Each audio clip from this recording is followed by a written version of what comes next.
with nothing nearly as close to what I had. I had to work my ass off. Ask my fucking wife, I was never here for, because I was traversing the world trying to achieve the highest level of Scrum and Agile certification.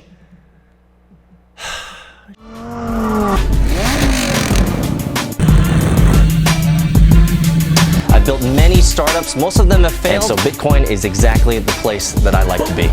We're going to end it right there.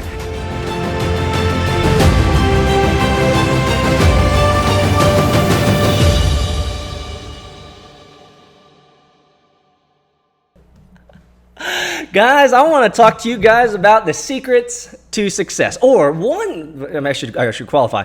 One secret of many secrets to success. Obviously, that's the clickbait title that I put online here, but it doesn't matter. No one's actually going to watch this because no one actually cares. Most people just want to be entertained. But I'm going to give it to you right here. I'm going to give it to you right here, right now, up front, and then we're going to review it at the end after 4 examples. After 4 examples from my life. One of the secrets to success is simply this. Your success, your rewards, your success is directly proportional to the effort that you put in. That's it. That's it, guys. Your success, your rewards, your outcome is directly proportional to the grind, the effort, the hustle, the no-quit attitude that you put in. This is a true secret to success. It really is. I've figured it out. And there's a lot of them, and I want to cover a lot of them over our time together here. But it has to be the first one that I really talk about kind of in depth on this new podcast platform.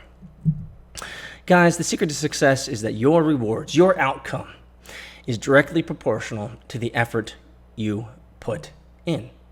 The hardest part about this idea is the execution of this quote unquote secret.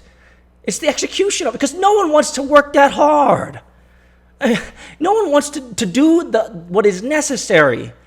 Everybody wants to become an overnight success. That's why the lotto system is so sticky. It's so addicting. Because, man, you don't have to do anything. You just have to pay $1. You just have to pay $2. A couple bucks, guys, and you're in the game. You are in the game for imminent success. You know, one of the reasons when I figured this out, when I realized this through life experiences, that my success, my rewards, my outcome is in direct proportion to the effort that I put in. When this clicked, it made so much sense to me because I'm a data guy. I'm a data guy. I'm a math guy. I'm a code guy. Inputs, outputs, baby. I'll take it. Inputs, outputs are easy. Input X, output Y. Simple as pie, guys. Simple as pie. So for me, as a data guy, as a math guy, as a functions, as a computer scientist, as a coder, this made a lot of sense to me. You put in X and you get out Y. Now, I've realized this through many different experiences in my life, and I want to go through them with you because I want to talk about them because these are parts of my life and it gives you an insight to the background of what I've done. But it's also an opportunity to exercise the thinking process and the memory process of what happened, what transpired in those earlier days for me. I'll give you one of these. My first example I want to give you of this function to being absolutely true is my growing up and wanting to be a professional soccer player. I grew up in the years in which Maradona, Pele, these types of individuals were the men on my wall, besides the Diablo Lamborghini and the Murcielago and these types of things. But, right, these were the men on my wall. I wanted to play division soccer in college. I wanted to play pro soccer. It was something that was on my mind. And when we had moved to Japan, my father, knowing this, got us plugged in to a Japanese soccer club when we were there. I didn't speak no Japanese when I got there, but we played on this Japanese soccer club on the gravel. If any of you guys know, in Japan, you practice on gravel fields.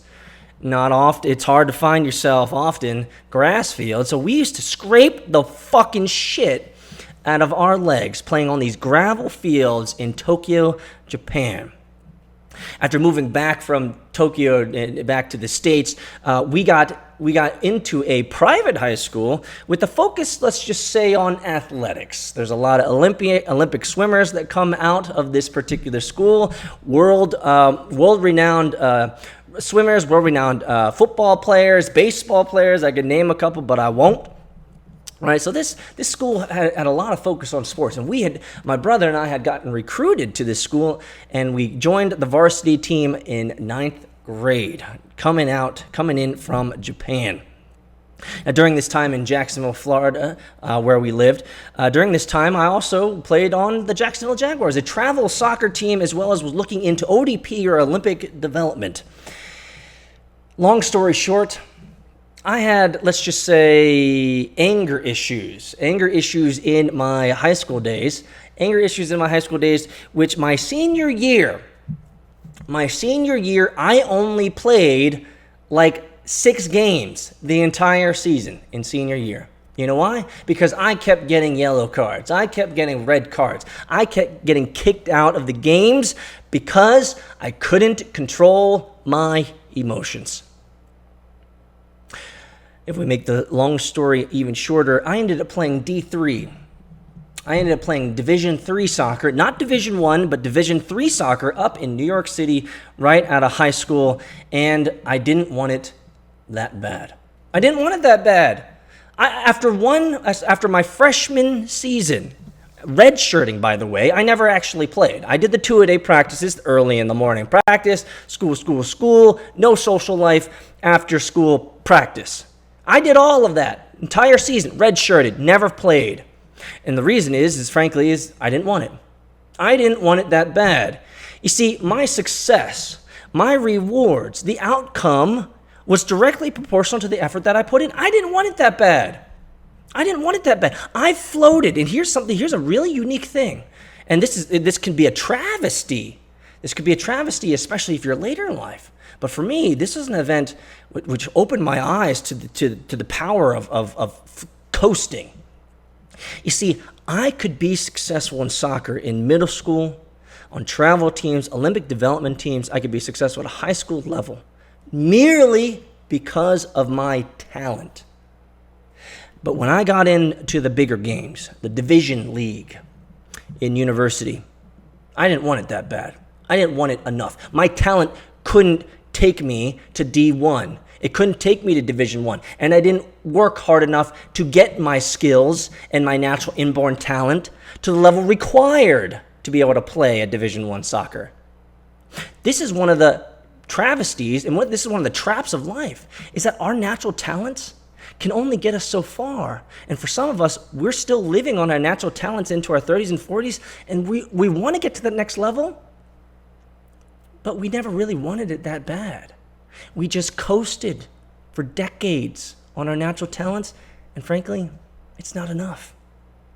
You see, my success in soccer was directly proportional to the effort that I was willing to put. I quit after my freshman year. I quit. The dream was done because I didn't want it enough.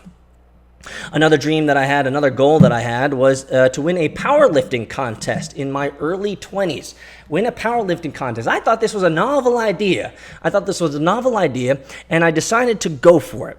I remember telling my friends, one of my friends, Tom, I said, hey, I want to do powerlifting. I want to see if I can get a state record. I want to see if I can do something like this. And so I did the research. I put in the time. I learned how to eat right, how to lift right, all the forms. I would wake up in the fucking morning at 3 o'clock to eat because I had to maintain weight to be able to put up the weight. You can't put up heavy weight with nothing. You got to eat. And so I put in the time, 2-a-days, workout before work, workout after work, same idea. I wanted it bad. The great thing about this particular goal is that the goal was a short term. It wasn't a long-term goal. It was a short-term goal, so I could achieve this. And my rewards, my goal was to win a championship, win a weightlifting contest. Happened, and I achieved it. And I won a fucking broadsword. There should be a picture picture right here, of the broadsword and of me winning that. I had two options when I won. The two options was they could either give me a battle axe or a broadsword. And I chose the broadsword because the battle axe it's a fucking broadsword. And so my success, my outcomes, my success were in direct proportion to the work that I was willing to put. I was willing to eat at 3 o'clock in the morning. I was willing to wake up in the morning early to work out and then after work, go work out again because this was doable. I'm challenging myself. I am capable of doing this. This is not hard in terms of the long-term ideas. This is a lot of short-term pain, it took me 3 years to build up to being competition ready. But you know what? It's doable. It's totally doable. And I got the reward that I wanted, which was a fucking broadsword and winning a state title. Very cool with the Southern Powerlifting Federation. Southern Powerlifting Federation. You want another goal that I had? 3 master's degrees. 3 master's degrees. 3 master's degrees. $1 million later and 3 master's degrees, guys. This was a goal of mine. A goal of mine. The goal of mine was to understand how humans worked from an educational, cognitive, and cultural, and religious and spiritual standpoint. Right? I got a master's in education with a focus on cognitive learning theory. I have a second master's degree in counseling, focused on organizational behavior, human behavior, especially in groups. And my third master's degree is a master's of divinity, focused on religion and apologetics. Kind of makes sense because I do like to apologize for things that I'm passionate about. You see, this was a goal that I had. This is a very tangible, real goal. You work, you do the classwork, you play the game, you study, you pass the tests, you submit the papers, you submit the dissertations, you defend your ideas, and then you get the reward. My reward, my success in getting 3 master's degrees was in direct proportion to the effort that I was willing to put in. This was a noble goal. It was totally doable. But the effort is required. The effort is required. Let me give you my longest grind that I've ever been on. 12 years, and then I retired. I wanted to travel the world. I wanted to be one of the best software development consultants on the planet. And I ended up becoming the youngest certified Scrum trainer in the world. At the time, there was only about 200 of us. I became the youngest certified Scrum trainer. Over these 12 years, I trained over 16,000. I handed out over 16,000 certifications and conferences and workshops, these types of things. Man, I'm just thinking about right now the effort that was required to do that. It was crazy getting, I'll tell you this, it was crazy getting the certified Scrum trainer designation.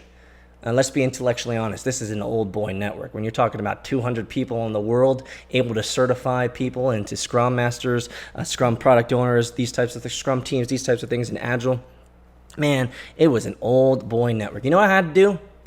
For 3.5 years, I had to travel all over the world to co-train with existing trainers who have been certified, CSTs, certified Scrum trainers. I had to travel for 3.5 years all over the world on my own expense to co-train and co-coach with these other coaches and trainers so that I could get their letter of recommendation to the board.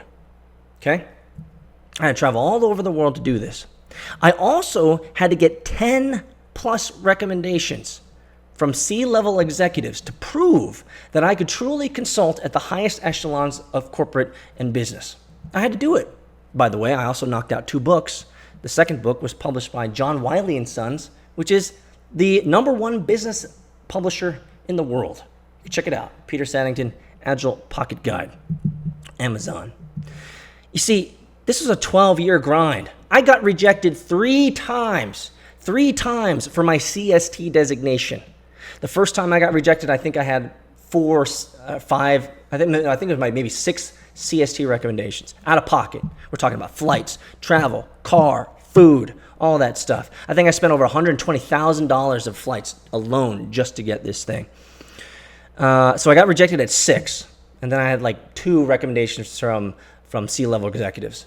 So went back to work, got more, traveled more. I think the next time I had like 9 recommendations from CSTs, current existing CSTs, and I think I've had maybe 7 or 8 recommendations from executives at large organizations. And I got rejected again, second time. I got rejected fucking again. I mean, this is when you really, and I think it was 2 years in by now, 2 years into this, trying to achieve this goal. This was the time when you really begin to question. You really begin to question all the hard work and what you're trying to do. By the way, I was also getting the 3 master's degrees while I was doing all of this. And then I got rejected a third time. And at the third rejection, I had 12 CST recommendations. 12 CST recommendations. I traveled all the world to do this. Right? And to get on these guys' schedules was almost impossible anyway because they're so busy. Because everyone, all these CSTs, myself included, when I finally got, we're all making millions of dollars a year, guys. Let's be intellectually honest. I was crushing it. Oh, man, with my work ethic, fuck. My third time that I got rejected, I had 12 CST recommendations and 10, I think it was 10 CEO, CTO, CIO recommendations from large organizations, Fortune 500 companies. And I got rejected. And I found out why. Because there was this guy in the system who, when I was at a conference, he told me to my face that he had rejected me just because I don't even know why. He just was being an asshole. Finally, long story short, someone who had mentored me, who ended up purchasing and acquiring my consultancy here in Atlanta, by the way. So thank you, my man. He ended up, he mentored me, he helped me, he gave me a recommendation, and he helped me push it through. He helped me push my application through after 3 rejections, and he just thought it was bullshit. Other people have been accepted into the CST ranks with less recommendations, with nothing nearly as close to what I had. I had to work my ass off. Ask my fucking wife, I was never here for because I was traversing the world trying to achieve the highest level of Scrum and Agile certification. How much she sacrificed. 12 years of building an agile and organizational company at the same time while trying to get a daggone fucking designation to allow me to do the coolest stuff, train in some of the coolest places. I wanted to see what the insides of these powerful technology companies and what they were doing. I wanted to know. And I needed to get these designations. I needed to publish these books. I needed to speak at keynotes. I needed to do all this stuff. 12 years of work so I could earn the right to stand in front of Fortune 50 company CEOs and tell them that I can help them improve their business. I had to earn the right to do that. You see, my success in the software development consulting world and the publishing world and the conference circuit world, those rewards, that outcome was in direct proportion to the effort I put in. And fuck, did I sacrifice life? Did I sacrifice pleasure? Did I sacrifice relationships? I sacrificed a lot to achieve it. And then I retired and I moved into cryptocurrency to build something that no one else has ever built before. You see, I think I'm making it pretty clear. And I hope, and I don't expect any of you guys to compare yourselves to me, because remember, go back to my podcast on comparison. Please don't ever compare yourself to me, ever. I am mentally handicapped. I have a genetic disorder which requires me to work. There are some people that just don't have it in them. I have a rare genetic disease in which when I wake up, the first thing I want to do is work. That's all. I just want to get to work. I want to build. I'm a builder. And so the function is really simple, guys. If I haven't made it clear through my life, through growing up and trying to achieve soccer, greatness in soccer, to winning a powerlifting contest, to achieving 3 master's degrees, and to spending 12 years getting a designation and building an organizational consultancy, which was eventually acquired by my mentor. You see, all of this was achieved through the secret to success, one of the secrets to success that I positioned us in the beginning of this, which is simply this: your success, your rewards, Your outcome is in direct proportion to the effort that you put in. It's that easy. It's that easy. And you say, well, Peter, that's not very helpful. Help me more. What does this mean? What does the effort mean? Well, I'll tell you, I wrote it down. What does the effort mean? Your success is direct proportional to the effort that you put in. Here's what effort is. Experiment. Do more. Work harder than anyone else. I can't find anyone when I enter into a market, and maybe it's just because I'm a green bean in that market, but I can't find anyone in that market that I've just entered in, if it's a new project or a new interest. I don't know anyone that works harder than I do. Work harder than everyone else. What are you waiting for? The reason why I could only get to Division III soccer is because I didn't want it. I wasn't willing to work harder than other people. Maybe it was also because I didn't have good field vision, but that's beside the point. My talent could get me to the start, but I couldn't finish because I wasn't willing to put the work in. Don't fucking give up. That's what effort is. Program your goal. Program yourself every daggone day. So a lot of people in my community know that I keep my goals on my mirror. When I wake up, the first thing I see is my fucking goals in the mirror every day. I have to face myself. I have to look at myself. And I have to sometimes despise myself for doing so because it's so blatant. It's so obvious. It's right there. I can't ignore it. I have to do it. It's only me versus me because no one else is waiting on me to do things. No one else is waiting for me to achieve my dreams. Reprogram yourself. Program yourself towards the goal every day. Remind yourself. Work harder than everyone else. Remind yourself. And there's no off days. I'm sorry. There's no off days.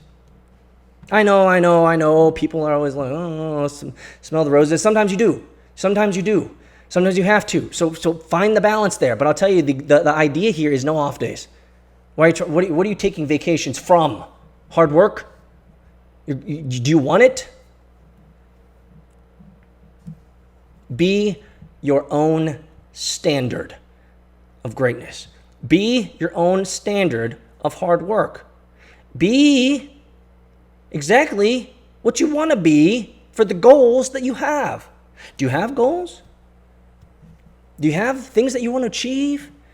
Do you have places you want to see, things you want to do, people you want to meet? If so, then your rewards are in direct proportion to the effort that you put in. So that's the secret, one of the secrets to success. So tell me, where do you need to lean in a little bit more?